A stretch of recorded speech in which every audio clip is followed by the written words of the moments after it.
My name is Andrew, and I am trying to complete the task of custom boosting a second-gen American model Focus.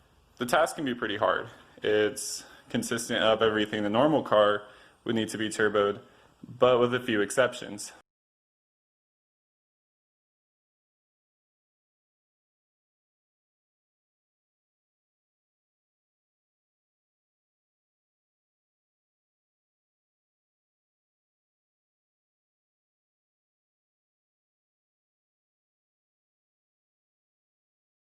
So here is my stock 2.0 Duratec Focus. And here we go. So this line right here goes straight to your brake booster in the back, right there. And this line is the one you're going to want to tap off of. So I got a 90-degree fitting. Actually, this is a spark plug boot for I think it's for an old Toyota. Anyways, I got that, and I got a 90-degree or a T fitting, which this one comes with, and you have to reduce it to this size. So the good thing is this is very tight, but also I had to put some electrical tape around it, as you can see, in order to make sure that it's going to stay tight. And I'm going to go ahead and throw a clamp on this, but you have to be very careful not to break this because this is very cheap. So in order to get your boost gauge in the car, by the way, yes, I know this is ghetto. What you're going to do is get this hooked up, and you're going to tuck this wire right down in between your brake reservoir and your fuse panel box. And then over here, it's really, really hard to see, but if you can see right up here, same thing as my sub wire, my power wire, and my vacuum hose, my boost line. They are all going to run under here. If I peel this down, you can see there's a little grommet right there. Now this is the driver's side tire. That is how you're going to go ahead and put in all those. So that's number one. You're going to want to check on normal maintenance. You're going to want to check on things like your oil, make sure that you're keeping up on those, your oil changes. You're going to want to do new spark plugs all the way around. You have to do it. Double check your serpentine belt. I actually have here, I have a new serpentine belt. I don't know if this requires two, but if so, I'll just have to go get another one. An oil filter and a new set of NGK Iridium spark plugs. Okay, so next thing you're going to need from a boost gauge is you're going to need, and this is preferable, an oil pressure gauge. And this way, if your car has any issues and it messes up the oil pump, you're going to know right away, because this gauge is supposed to be running from 40 to 80, and if your gauge drops to 0 while you're driving, then that means you need to turn the car off, and you can save your engine from serious damage. Okay guys, so in this box I have a bunch of goodies. I have an oil sandwich plate, the fitting that we need in order to hook this up. And you can do multiple ways of getting oil feed to your turbo. They're very commonly used and they're known to work, but there is one other way that is even better than this. So what you do is you get an adapter, but it has to be a 3-way adapter, and that will go into your oil sending unit, and you will go ahead and put the adapter on there, and then you can put on your oil feed line, and that will go to your turbo, and that oil is filtered, and that is why it is better. But for this case, we're using an oil sandwich plate because I do regularly change my oil. So, when you order your sandwich plate or your lines, for your lines it'll be different, but for your sandwich plate, you're going to have all these blocks. So, one of these is going to be for the oil pressure gauge. This should come with your oil pressure gauge. It has that little nut in it. There we go. It has that little nut in it. It has all the fittings, and it has the cap to it, and then the same goes for the gauge. As you can see on the other end here, we have another fitting installed. This is an NPT to an AN fitting, and this fits onto our oil feed line. Now, since we have oil filters in the front, you will need to get a longer feed line. So you'll need to probably get about a 3 to 4 foot feed line, where it's common to get shorter feed lines. But this is a 3-foot feed line. And you will also need to order some copper hose your boost gauge should come with this, and your oil pressure gauge should come with this, but I ordered copper hose because your oil gets hot, and you don't want the heat of that oil to mess up this plastic hose, burn it out, and create a leak.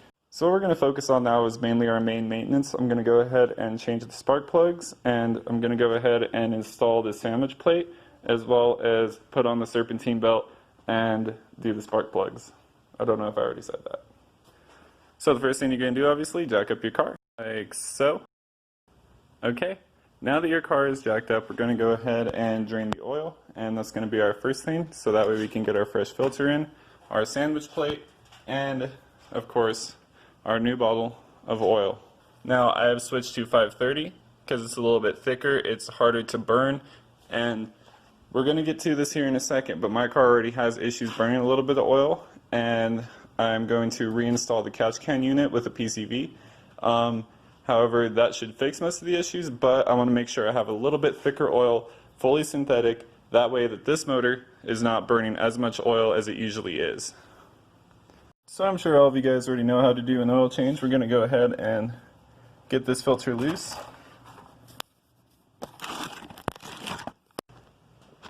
And we're going to go ahead and clean our bottom of our engine.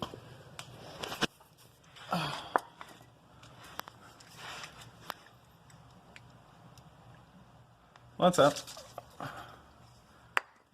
So go ahead and put some oil on your sandwich plate and then put it in a position that works best for you. This will work best for me because I'm probably going to end up switching this AN fitting over here to this, and that way these two are pointed straight towards the driver's side tire, and that way they can make their way up to the turbo and to the oil pressure gauge. Okay, so with your sandwich plate installed, if you got the right one, I'm going to go ahead and include the link down in the description. You should be able to just put your sandwich plate on like this, and your filter will go straight on. It is a little bit of a pain to get it started, but once it gets started, it goes on like a regular filter. So now, what I'm going to do is I'm going to grab my plug. I'm going to go ahead and plug my oil feed from my turbo for the moment, and we're going to go ahead and hook up this, and we are going to tighten up all these bolts all the way to make sure that we do not have an issue with this. Okay guys, so I went ahead and changed out the old oil and drain most of it out, and then put my filter on, and I got my oil sending, I don't even know what to call it, my brass sending unit fitting to my line, going above my transmission all the way up. Oh, sorry for the terrible camera work, but anyways, let's get that on. There we go. Ran through here, and I'm gonna have to make sure it's just hanging in its mid spot, and then this is all rubber. But just make sure that it's not touching any metal, because you do not want that to rub on the metal enough to where it's gonna rub a hole in it and then oil gets everywhere.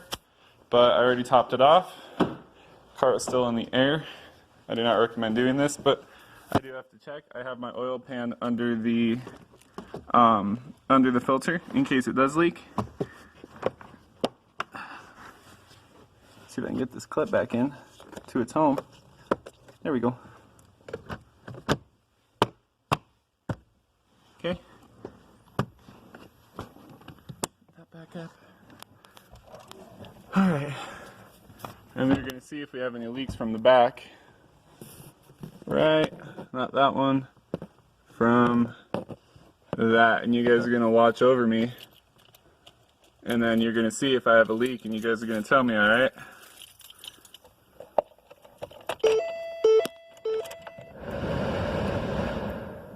If it starts squirting oil, let me know.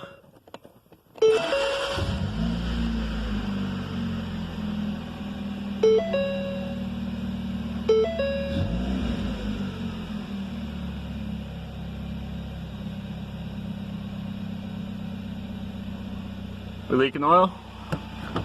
What about down here?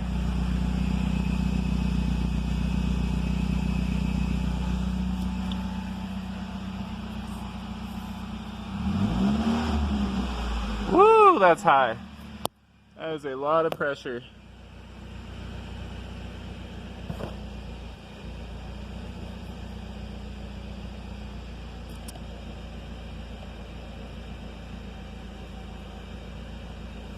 Oh, I don't think that's from that. I think that's from just my finger. Let's clean that up again and try it.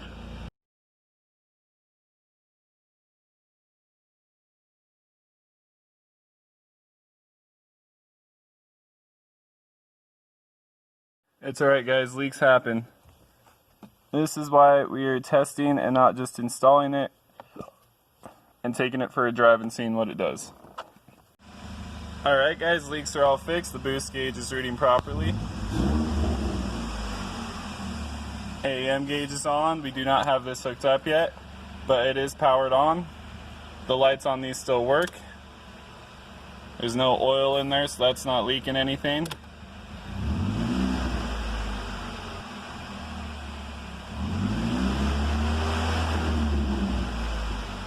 And that is showing a lot of oil pressure, so tell me if that's wrong or not. However, we did get it installed, and if I do put my finger under here, under this connection, no more leaking. Well, it is running and everything's here. I'm going to check and make sure that we still do not have any leaks from any of our sandwich plate fittings.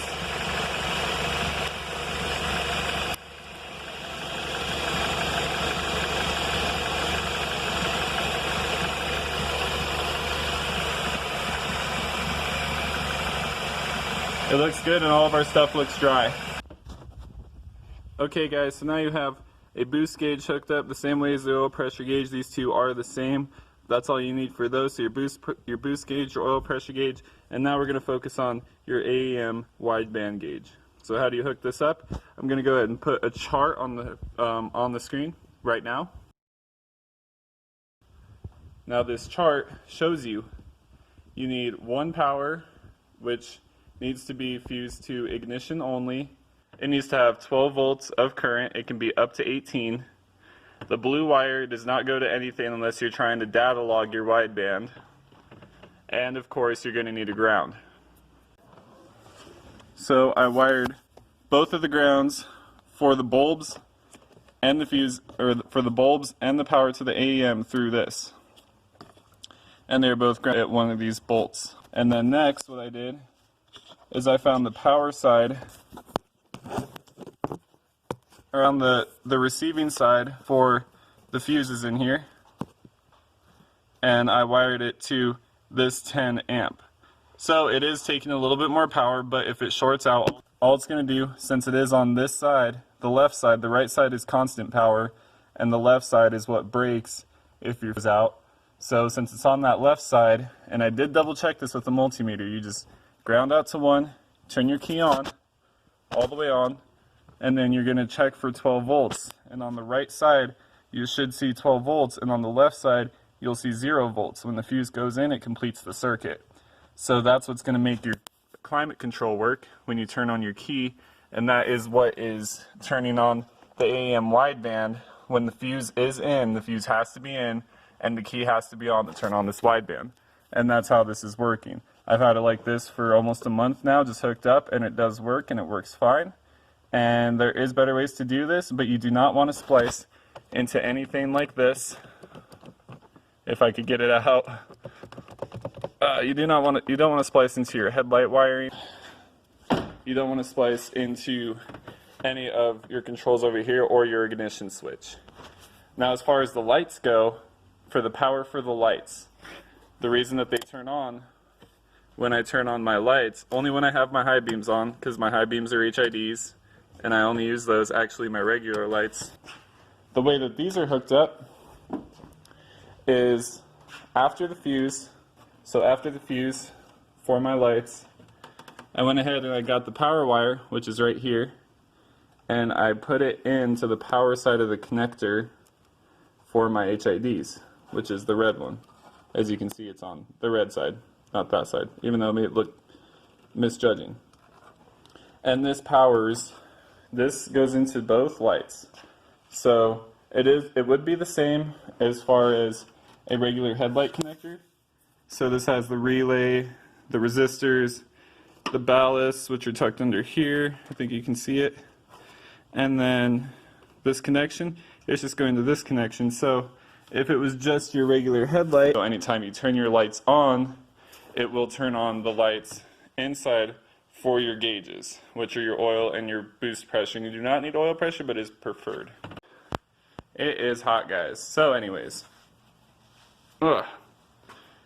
So now what you have is you have wideband, oil pressure, and boost. Now if you have wideband and boost, that's okay, but I prefer oil pressure in my builds. That way I know that the engine is getting its oil. That's all that matters. So what I'm going to do, I'm just going to go ahead and change the serpentine belt and the spark plugs. Just go ahead and get them up to date because we are doing this very soon. So I would rather have my new spark plugs in. I might even just wait on the spark plugs until I get it tuned. Which brings me up to my next point, your tuner. So here we are. Wow, that light's bright. So my phone had ran out of memory, so I wasn't able to finish the video. I'm currently editing it, so I wanted to add this last part. So as far as a tuner goes for your car, you're going to need to find a local authorized dealer for SCT tuners, or for whatever tuner you're going to get, unless of course you get one where anyone can tune it, like PFI, etc., who can do custom tunes. With the SCT X4, you're going to have to get a custom tuner in order to tune it, and a lot of people only work on things like Mustangs or F-150s, or pretty much the more commonly driven cars. So with that being said, I will go ahead and provide a link down in the description if you do buy an SCT X4, and it will let you enter your area code, and within a 50-mile radius you can scroll through each page of tuners, and if it says custom tuning yes, then you can give them a call and attach your whole turbo kit and everything, get it all set up, don't add any boost to it, just leave one charge pipe unhooked, and drive it all the way down there, go ahead and hook up your charge pipe, pull it up on the dyno, or however they're going to do it, and then you can tell them that you need it tuned, which in that case, then you can go ahead and get your car tuned, and it should be around $400-600. It could maybe be a little steeper than that. Always call ahead for pricing, and that way you can get a proper tune done for your car. So hope you guys enjoyed the video. This is all the outro, so hopefully this gets done soon. It'll probably be a month or two before it is completed, but I will try to keep as much content going as this all continues. So as far as it goes, give him the gap, don't get clapped. You guys have a good day, and until the next one, we'll see you later.